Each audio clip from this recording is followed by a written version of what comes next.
What's happening, everyone? Welcome back to the channel. I am Dial here with another movie review.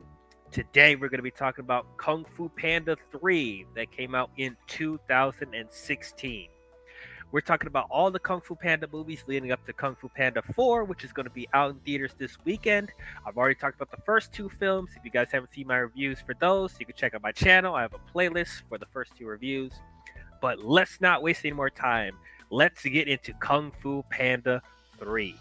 So, the first two Kung Fu Panda movies I really enjoyed. They were such a surprise, because when I first heard that they were doing these movies, I didn't think too much about it. Jack Black voicing an animated panda doing Kung Fu, man, it sounded really silly to me. But those first two movies, had such heart and had really good messages and heavy themes, and the animation was beautiful. The voice acting was really good.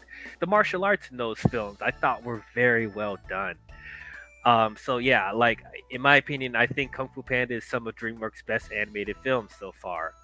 And of course, I was excited to see more. Though it's been a while since we've heard about them doing a sequel after the second movie. The second movie came out in 2011, so they waited 5 years to do a sequel, which I was surprised about since the first two were successes. But regardless of that, I will wait as long as I can, for them to make a sequel. As long as the quality is good and they're taking their time to make sure it's as good as the first two movies, I'm completely fine with that. And around that time, I think DreamWorks was owned by 20th Century Fox, or at least they were the distributors for DreamWorks Animation. So there was some changing of the regimes at the time. But regardless of that, I didn't think too much about it. But anyway, with this third movie, it come from the marketing and stuff like that, it did look really good. It looked just as good as the first two movies. And having J.K. Simmons playing the main villain of this movie, I was really excited to see it. And also, we're going to get closure with Poe actually meeting his real father, which is something that they set up in the second movie. So I was excited to see this. I went and saw this opening weekend, and I am so happy to say that I enjoyed this film quite a bit. I thought it was such a fun time, and I'm so relieved that there's still quality with this third movie. It didn't fall off completely, especially because they waited so long to do a sequel, and also because DreamWorks was now being owned by 20th Century Fox. So I was thinking that probably would affect the quality and the storytelling and whatever. But surprisingly, it didn't. Man, a lot of people probably won't even think about this, or they probably won't agree when I say this, but as far as animated trilogies, I think this has to be in the conversation with one of the best animated trilogies of all time. I'm not even kidding. I think Kung Fu Panda is gonna go down as one of the best animated trilogies of all time, because as far as consistent in quality, for all three films, that's very rare to see nowadays, so it's yeah, it's just I'm so happy that this movie was as good as it was. um Once again, the animation is so beautiful. It's so gorgeous. I think this is the best looking Kung Fu Panda film out of all three of them. Just the colors popped out so much in this movie. And there's more of an emphasis on the fantasy aspect in this film, which I'll talk about more in a second. But just seeing just the boost of greens and yellows and blues and all that other stuff, it is such an amazing looking animated film. Like I was so mesmerized by it. That's something I shouldn't be surprised about, because the first two movies looked gorgeous as well. But I think this is the best looking out of the three. Um, but once again, I think that the characters and the story, I still think is very well done. I'm 100% behind Poe and his journey of, reaching his potential of being the Dragon Warrior, And, Jack Black, once again, is just doing such a good job voicing Poe. And so is the rest of the cast. Angelina Jolie, Jackie Chan, Seth Rogen, James Hong, Randall Duke Kim. Like all of them, Dustin Hoffman, they're all doing such a really good job, with these characters. Like I really think they're doing a really good job. And once again, I like how much heart these movies have. It's not just the surface level kids movies. Like they're actually trying to tell you something. And I'm just so happy that a movie like this is actually conveying these type of messages and taking such influences from, martial arts and, meditation, spirituality. Like I just don't expect this type of movie to have something like this, and I'm so glad that it does. But as I said earlier, I'm glad that they're able to, have some closure with Poe actually meeting his real father. I think his name is Lee, played by Bryan Cranston. I think Bryan Cranston did a really good job voicing Poe's real dad. But yeah, it's just I like that we're able to see that all the pandas that we were led to assume were killed by in the second movie, but they actually were in a far off land where nobody knows where they are, and it's like there's this whole community of pandas. So it was great to see that that Poe is not actually an endangered species. That all of his panda kind is still alive, and his father is still alive, which I was so happy to see. Um, I wish that we had a little bit more um, explanation about what happened to his mother, because she was really important in the second movie. They touch on her lightly, but I wish we could have they could have talked more about his mother as well. But anyway, I did like the camaraderie that Poe and Lee have.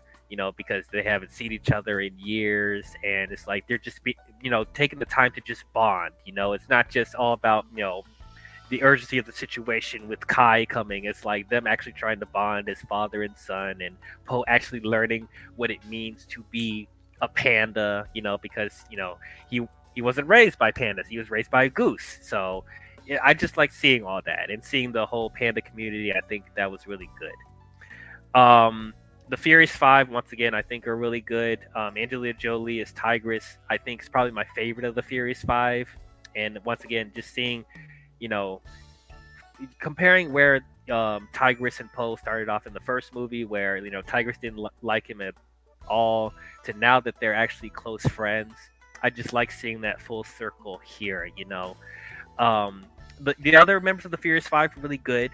I felt like it didn't have as much to do as the previous two movies. I think Tigress had a little bit more emphasis than the other members of the Furious Five, which is not bad. They still had, they weren't completely like forgotten in the film, but I did notice that Tigress's role was emphasized a little bit more than the other members. And also, um, Shifu also I felt like didn't have as much screen time as the previous two movies. He's there, he has a presence, but once again, I feel like his role has been lessened a little bit, which is, in my opinion, this is why I feel like Kung Fu Panda 3 is not quite as strong as the first two movies. Just because, like, just for a few reasons. I still think the movie is good. I still think it's a worthy sequel, but I do think this is the weakest out of the three. One of them, as I said, I felt like the Furious Five didn't have as much of a presence as they did in the first two movies, along with Shifu. Also, there wasn't as much martial arts action in here as there was in the first two movies. Because I felt like the martial arts in the first two were so good. Um, and they were trying to go in a different direction with it being more of a spiritual fantasy type of feel for this movie, which I respect. But I wish there was a little bit more of a balance with the fantasy concepts in the movie and still having the martial arts action, because I think there was only like one, maybe two, like actual fight scenes in here, and most of it was just like fantasies, like superpowers and stuff like that. So I just wanted a little bit more of a balance.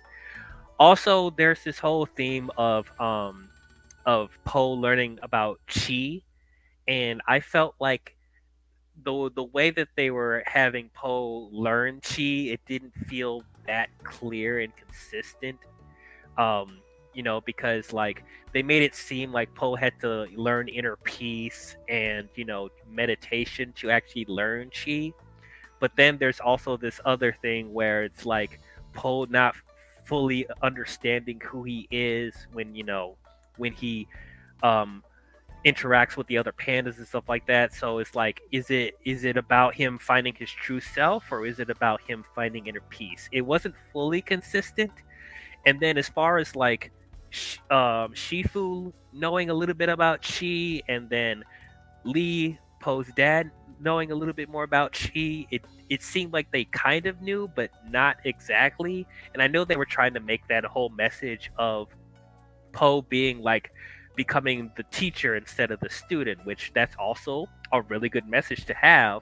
But I felt like it wasn't quite as coherent as the first two how they went about it, because it just felt like they threw Poe into the fire with him becoming a teacher, even though Shifu knew that he wasn't, good enough to be a teacher just yet, but he's just going to throw him in there and trying to have him teach the Furious Five, which we know that they are more knowledgeable about things than Poe is at that time. So it's like, I don't know. It felt like there was just the messages and themes were kind of jumbled together. It wasn't like a clear, consistent, how we get from point A to point B.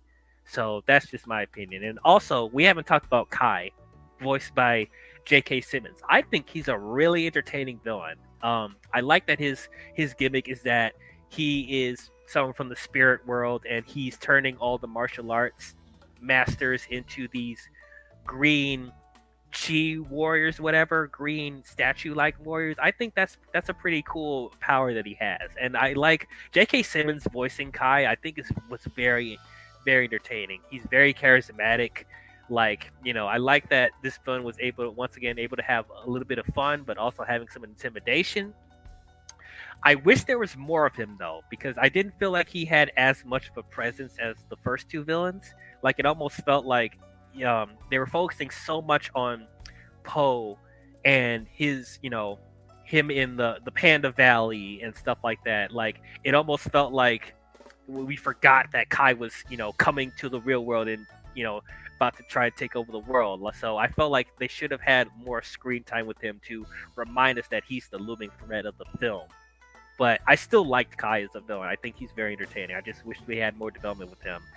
And he does have like a backstory with the Grand Master too, the turtle from the first movie that passed away, and he's in the spirit realm as well. Like, they set up a good backstory between Kai and the Grand Master, where they used to be best friends and they fought together and stuff like that. And it's like, once again, it's another villain that has a chip on his shoulder, which you would think it would start to feel repetitive at this point, but I don't personally think I don't think it feels repetitive, because all three of the villains feel different in their own way. So I like the setup they did with the Grand Master, but they could have dove into that even more too. And the Grand Master is back, and he has more of a presence in the spirit world and stuff like that. So I just wish they developed that a little bit more. But other than that, I still think this is a very worthy sequel to the first two movies. I think this was a good conclusion to the Kung Fu Panda series. If they ended it off with this film, I would be satisfied, because I think as far as like the different journeys that Poe has in all three of these films, I think it's really cool how they he went through different tasks and different types of development in all three movies, and I think it came full circle with him actually harnessing the power of him becoming the Dragon Warrior and stuff like that, and him having those dragon powers in the spirit realm and stuff like that. So I thought all of that was really cool. So yeah, like overall, I think this is a really good trilogy. And once again, I don't think this is as good as the first two, but I do think you should go see it. If you are a fan of the first two movies, go watch it. So I will give Kung Fu Panda 3 a B. But those are my thoughts on Kung Fu Panda 3. What did you guys think about it? Did you guys love it? Did you guys hate it? Did you guys think it was okay? How does it compare to the first two? Comment your thoughts down below and let me know. So I will be seeing Kung Fu Panda 4 this weekend. So tune in for my review when that comes out. But if you guys enjoyed this review, please don't forget to leave a thumbs up and subscribe to the channel. And don't forget to hit the bell if you want to be notified on future videos I'll be doing. But that's all I have for you Kung Fu Panda fans, and I will see you guys next time. Talk to you guys later. Skadoosh!